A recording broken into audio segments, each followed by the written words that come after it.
Sigi, ty si minula 100 eur za víkend. A kde ako? Veď dobre, deň detí, ale keď je MDŽ, ja tiež nejdem minúť 100 eur na ruletu, aj keď veľmi by som chcela. Velice by som chcela. To čo je týchto 30 eur? 5 jazd na autodrome. A ty čo si Max Verstappen? 65 kôl si daj na budúce. Ďalej. 20 eur, to čo bolo? Langoš. Dúfam, že aspoň cesnak smotaná sír. Lebo raz si dáš na langoš kečup alebo tatarku Sigi.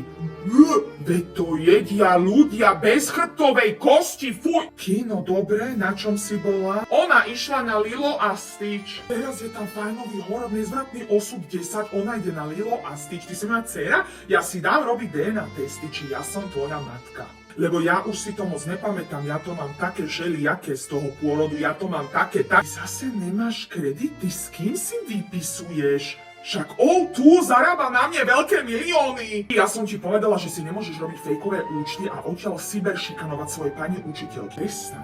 Ja normálne neviem, čo by som robila bez Georgia, však teba normálne pripútať, teba nemôžem len tak voľne nehať. Ja ti dobijem kredit cez Georgia, ja ti tam nastavím aj limity a keď neprestaneš míňať peniaze jak zmyslov zbavená, pôjdeš do roboty. V Číne normálne robia dvojročné deti, ty pôjdeš do roboty.